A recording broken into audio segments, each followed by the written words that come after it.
Hi there, and thank you for tuning in to The Social Circus, where every week we dive into a variety of topics covering social media, mindset, and how to run your business. I hope that you enjoyed today's episode. Hello there, and welcome to episode 111 of The Social Circus. I'm your host, Sarah Thompson, each and every week, and I am so excited today to be talking about video. Now, this is something that comes up time and time again in my mastermind with my coaching clients. And if I'm really honest, I'm pretty sure very early in my podcasting, I think like episode 3, I talked about the importance of video. Now, my podcast has been going for over 2 years now. So that means that I have been rambling on about video and the importance of using video for marketing for a long time now. And I think one of the things that's hardest for us to step through with video is that we often don't like how we look. We often don't like how we sound. And as such, we completely avoid doing any type of video marketing. So today I wanted to share with you some tips that will allow you to ease into the process of creating video content. Now, I want to start by saying that video has been a massively important part of our content for several years now. And to be fair, things like Reels, which are a specific type of video content, will remain important for quite a long time. We have seen Reels explode several years ago with TikTok. Last year, TikTok surpassed the 1 billion monthly active users, making it a very big platform. And a couple of years ago, we saw the type of Reel content being quite complicated, lots of dancing, lots of transitions, using lots of video effects with software like CapCut, things like that. And it's really exciting to see now that the video content is a lot more easy for us to create. So I don't want you to use the excuses like I'm not going to sing, I'm not going to dance, I'm not going to do all those transitions as an excuse for not creating video content, because those trends are no longer as relevant as they once were several years ago. The trends that we've seen really big in 2024 is what we call our talking heads, and that is me talking to camera. Now, that can be incredibly scary for many people because, like I said, we don't like how we look, we don't like how we sound, and therefore we don't want to put our face on camera. Now, unfortunately, at some point in your business, you are going to have to show up and be visible. So what I want to talk about today is some of the ideas behind creating video content that is not necessarily you talking to camera. But I do want to say this, at some point, you will have to step through this in your business. You will have to start to be visible and show up. So what I'm going to do today is give some tips for you that are going to ease you into this process. But I do want you to have in your mind, because it is definitely a mindset thing, I do want you to have in your mind that at some point you will need to be seen in your business. And the truth of this is such, if you are a coach like me, people will meet you at some point. They will see how old you are, they will see what your weight you are, they will see what your hair looks like, they will see what your face looks like. And the reality of it is, this is who we are, this is what we look like. If you are desperately unhappy with how you look, you can do something about that. You can lose weight, you can put great makeup on, you can put your best foot forward, get your hair done so you feel incredibly confident. But I will say that it's very hard to maintain. So I tend to wear makeup whenever I'm on camera. I don't wear loads of makeup. I'm probably a little bit lazy, if I'm honest. I spend probably 5 minutes putting my makeup on before I jump on camera. If I'm going out, I might spend 15 and that would be a long amount of time. But it all gives me that little bit more confidence knowing my hair and makeup looks nice. So I would say to you, please be kind and compassionate to yourself, because people will meet us, people will see us, and if they have seen and connected with you through socials and particularly on video, you've already created some trust, you've established that relationship. And it's really easy for us to say, I'm just not going to be visible. If you have a product-based business, it's even easier to convince yourself of that, because we say, well, people don't want to see me, they want to see my product. And I want to say this to you.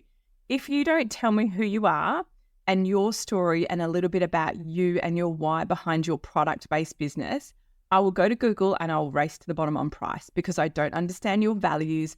I don't understand your motivation. I don't understand what makes you and your business unique. Why are you so driven and motivated to create these beautiful products or put these beautiful products out into the world? So this episode is for everybody. It is not simply for people who are service-based businesses like coaches like myself. It is for everyone. The great thing about product-based businesses is they do give us something to talk to. We can put our hands on a product and we can talk to that, and it's somewhat distracting. But we know that reels are not going away. We know that they continue to be an important type of content. And I think a lot of us can kind of go, oh, I can't make reels. They're quite scary.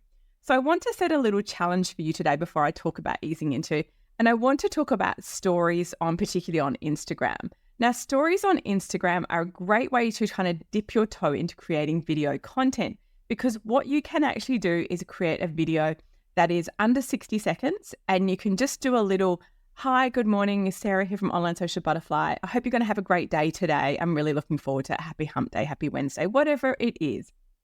Now, that kind of video content, I feel, is less daunting than creating a reel, because you can talk to camera, you can just get it done, turn it off and on, do something really short and sharp, and kind of give yourself a chance to see yourself on video, on camera. And the great thing about it is if it's dreadful, it's gone in 24 hours. So I really want to challenge you to show up on your stories and to create little stories, even if it's just, hi, good morning, how are you today? This is what I'm up to today. This is what I've got going on in my business, because that really kind of eases us into seeing ourselves on camera, creating that video content. And as we know, stories go out to people who already follow us. So theoretically, those are people that should like us, that like our business, that are invested in us. And it feels a little less daunting than Reels content, which we know the algorithm pushes out beyond our existing followers to create new followers. So that's a little challenge I would like to set for you. I know that's not easing you into video because I'm asking you to show up on camera, but I will say that I think it's really, really important. And I know through myself, I years ago did not do video content. I was really anxious about how well I looked, how professional everything looked. Did I have the right lighting? Did I have the right microphone? All of those kind of things. And I intentionally changed the layout of my office so that all of those barriers to entry were removed. So I have my office set up so my desk sits in the middle of the room, and I have a wall behind me, which always looks really nice for placement. I have my lighting set up, I have my camera set up, and I have my microphone set up. So all of those barriers to entry, like, oh, I can't be bothered setting up my office, I can't be bothered putting my lighting, all of those things that stop us actually just hitting record are gone from my business. So when I have to do things like create my podcast, which I also create video content for YouTube as well, so you can see it as a video on YouTube, it's already simple and easy, and it doesn't require me to kind of go, oh, I need to get my lights out, they're not set up, I haven't got my microphone out. All of those barriers that are, if we're honest, they're kind of excuses that allow us to procrastinate on creating video content are removed from my world. So for me, creating video content is incredibly easy because everything is set. I just hit record. The other thing that I have done is I have spoken so much on camera. I spend all day pretty much on Zoom talking to my coaching clients, teaching and training, or even just running different things online. I'm so used to seeing myself, I would barely notice any criticisms of myself because this is just Sarah. This is who I am. This is what I look like. And this is how I show up. To be fair, some days my hair looks better than others. Today, I wanted to get to the gym this morning.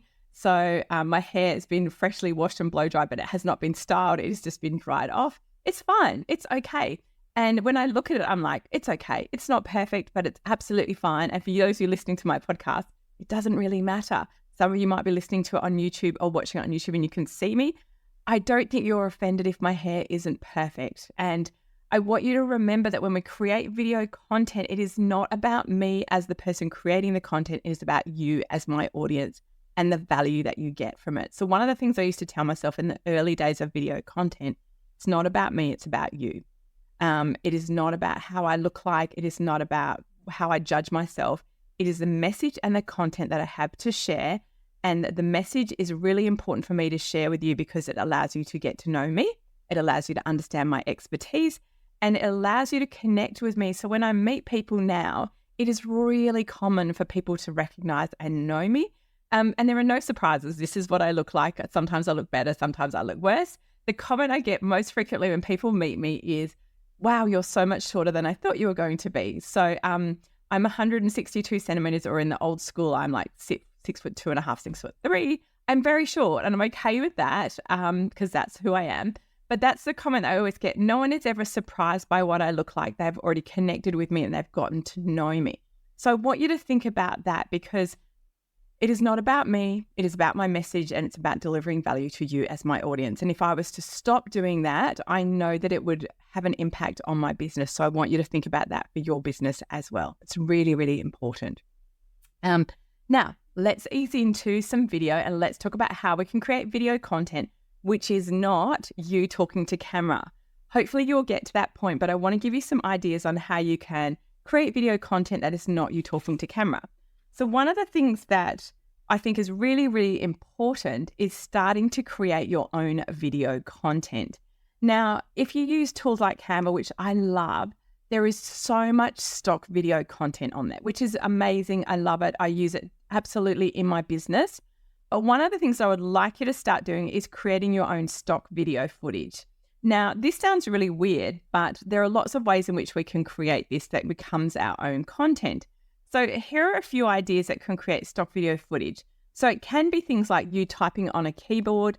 It can be things like having your laptop or something in focus and you working on your laptop. It can be things like sitting in a coffee shop and scene setting like that. So that then starts to create your own footage that becomes part of what you are. Now, none of that has to put you in the shot, all right? So whether you use the Canva stock video footage or stock video footage that you've perhaps purchased from another website, doesn't really matter, or you have created your own, one of the first things that I would like you to do to ease yourself into video content is to do your own voiceover. So that is you talking over the video. And what that actually does is it steps through one of the things that stops us creating video content is how our voice sounds.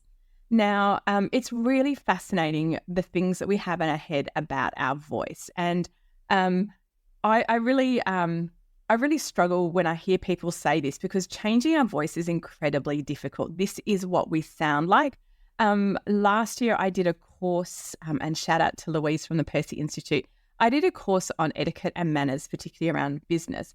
And one of the things she talked about was making sure you had a voice that sounded like it should. And if you were uncomfortable with that, you can actually do voice coaching to make your voice, for example, for women, to make your voice deeper. Now, I really like that idea. I admire people that are able to do that. I am really lucky. For a woman, I have a good, deep voice. Not too deep. This is just naturally what my voice sounds like. And so if you, for example, have a really high-pitched, squeaky voice as a woman, it's hard to be taken seriously. I have to be honest, I'm not sure I've come across many women that sound like that, so you probably don't. But you can work on that if that really bothers you. The other thing that holds us back is our accents. And again, I'm going to give an example. I'm not going to name them, but I have someone in my space who I coach who has a really lovely English accent, and she thinks it sounds really posh. And as an Australian, I think it sounds lovely.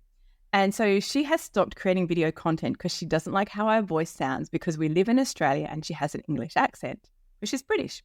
And it makes me laugh because I think, oh, I'd love to sound like that. I would love my voice to sound more polished, and the way in which I pronounce things to sound less Australian and have a different accent to them. Those are things that are really hard to change about ourselves. And I used to be really worried about the fact that I had an Australian accent. I have a lot of overseas audience and people that work with me. And I realized that that is what I sound like. And generally, I can't do much about it. I can't change the accent itself. I can change the way I pronounce certain words. You'll notice with Australians, we love doing, we do an inflection at the end of a sentence, which makes it sound like we're always asking questions, like I just did then. So it's really hard to change those things. But remember, one of the most important things you can do, and I'm so intentional with this when I'm on video, is to talk more slowly and to enunciate our words, so to articulate them really clearly. And this is something when you do voiceover, because the focus is only on your voice and not on your face, you can really focus on practicing improving the way in which you speak to the point where you're like, oh, I'm good with that. I'm comfortable. I like my voice. I like how I sound. Now, as I said, you can absolutely get support to help you if you really dislike your voice. But I will say this to you again. It's the same as how you look. At some point, people will meet you. They will hear how you speak and what you sound like, and generally they're going to be okay with it. All right. So I would really encourage you to start doing voiceovers, because they start to step through one of your barriers, which is often how we sound. And once you're comfortable with that, I promise that that same transition of, I don't like my voice, I don't like how I sound, I don't like how I pronounce certain things. Once you've worked through that, the process is identical for when you start to see your face on camera. You kind of say things like, oh, I don't like my hair like that. And that's okay, because you can learn how to do your hair, learn how to do your makeup. Things like I have to wear glasses because I can't see very well without them up close. I'm very long-sighted. I know how I know ring lights can catch in your in your glasses. All those kind of things you start to get used to, and you get more comfortable with speaking on camera. But I want you to step through your voice first, because once you see that process and you see yourself getting more comfortable hearing your voice, I know that it will give you confidence to start showing up on camera. But it is a journey, and that is your first step on your journey, is to start doing voiceovers. Now, the other techniques that I want you to consider, we all have smartphones. They are the most amazing tools when it comes to creating video content. Now, you will see a lot of people offering this as a service. They call it B-roll footage, and it means basic roll. So in our business, we have lots of beautiful, hopefully professional photos that someone has taken of us, and we use those photos across our business. The same should go for video footage. We should have a basic roll of video footage that shows me doing certain things that I can come back and use that video footage time and time again.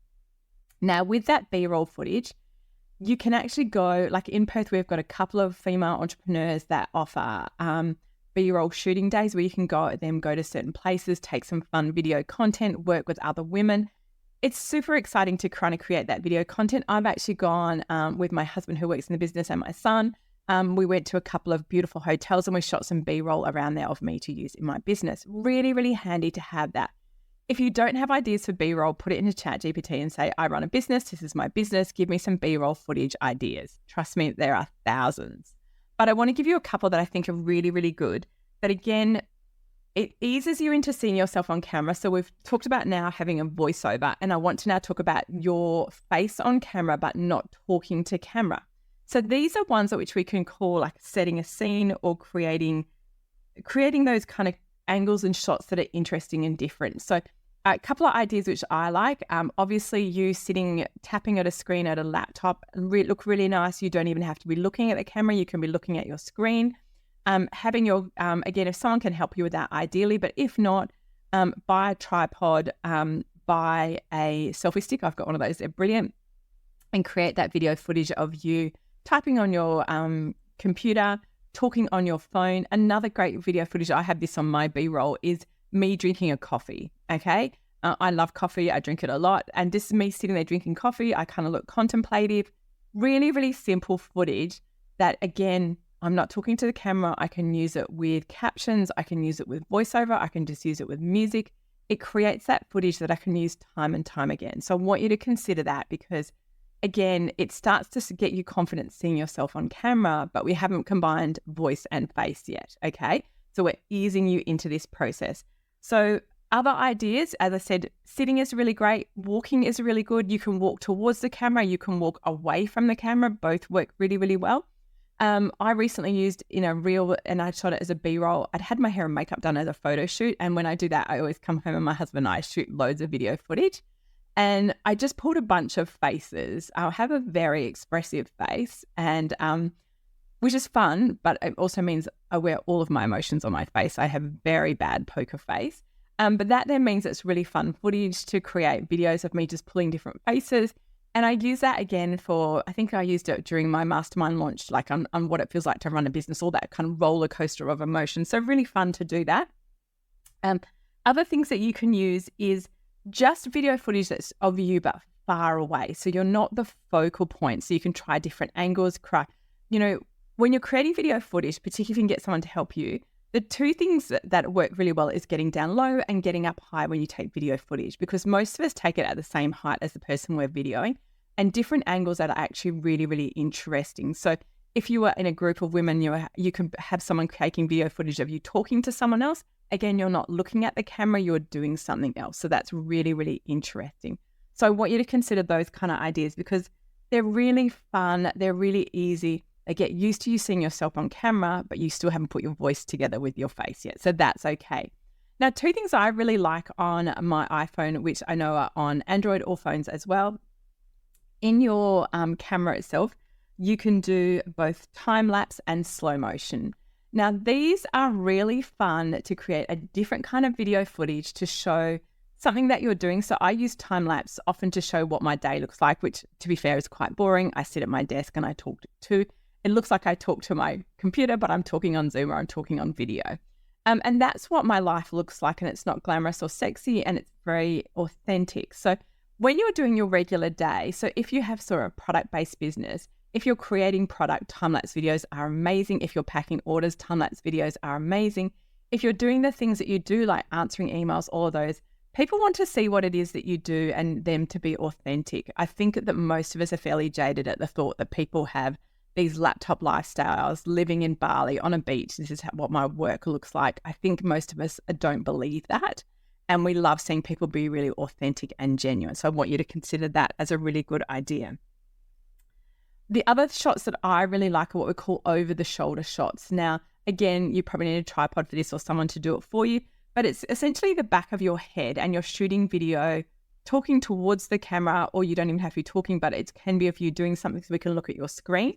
But again, that gets you used to seeing yourself, part of your hair, part of your head, but without your face on camera. So we're easing you into this process, really, really important. So I want you to consider those ideas that ease you into it. Now, I'm going to give you one final tip for today, because all of these ideas, first of all, we talked about your voice. Now we've talked about putting you on camera without you speaking. Now I want to give you one tip, and this is actually called anchoring videos. Now, if you haven't heard this term before, I'm really excited for you, because anchoring videos allow you to do a talking to camera like that, talking head face to camera, where you're talking, but you're actually doing something else. Now, this is a technique that's being used a lot at the moment on socials, and I really like it because it feels very natural, and it feels like I've almost interrupted your conversation and that you're just like, oh, hi, nice to see you. I'm just sitting here. So what this actually means is that I'm doing something else. And so we see a lot of people, I really like the ones, I'm a bit of a tea and a coffee bunny. So I could be in my kitchen making a cup of tea and I have my camera set up and I'm like, hi, Sarah here. I'm just getting my morning cup of tea ready. And I was just thinking about how fun it is to do this in your business. And whilst I'm talking, I am going through the motion of making a cup of tea. So I'm doing all of those steps and it's almost like you have interrupted me doing something else. Now, the great thing about that is for us who are a little bit awkward on camera, if we do something that anchors us at something that we do all the time, so it might be that we're out walking, it might be that we're watering our garden, doing our little chores around the house, we could be folding, washing, we could be doing all those things that we do as busy people in our lives, and then we can be talking to camera, and that action or activity that we are doing becomes the anchor point for our video. So we're talking to camera and it's almost like, oh, hi, you've interrupted me. I'm busy doing this, but I just wanted to share something with you. And it feels really comfortable because our body is doing what it naturally does in those things that we have habits like making a cup of tea, very ritualized. But it also allows us to not feel like we are the only focal point on the camera. So if this is something you haven't tried before, I'd love you to have a go at it. Again, remember, there is nothing wrong with creating video content on your phone as practice. It does not have to see the light of day. It does not have to make it into the world. It just allows you to start to step through that. So if you haven't tried anchor videos, I would really encourage you to do that. And remember, last thing, and I have lots of these on my phone as well, crappy videos make great blooper reels of you trying to speak, pulling funny faces, doing all the silly things, tripping over your words. I'm great at that. And all of that, again, can make a really funny blooper outtake reel. Okay, so nothing is wasted in this world of video content. Now, I sincerely hope that after listening to today, first of all, I'd love to hear it if you take me up on your challenge to do stories. Send me a message on Insta. I'm Online Social Butterfly there and say, hey, Sarah, I've just done a story. Come and have a little look. Or tell me how you are easing into video content with some of the strategies that I've given you today. It is my sincere wish that after a time of doing this, I'm going to start to see you talking face to camera and being really, really visible in your business, because I know that it will allow you to create connections with your audience, to grow that know, like, and trust. And I know that that's only going to be good things for you and your business. So I hope you found today's podcast episode useful. I look forward to hearing how you've implemented, and as always, I'll catch you the same time next week on The Social Circuit. Thanks so much for tuning in to The Social Circus. As your host, Sarah Thompson, I am thrilled that you've chosen to spend your time hanging out with me. I would be so grateful if you could spare an extra moment to go and leave me a review on your favourite podcasting platform. And if you even felt more excited, you could share my podcast with your friends who you think would get great value from it. Thanks so much again for tuning in.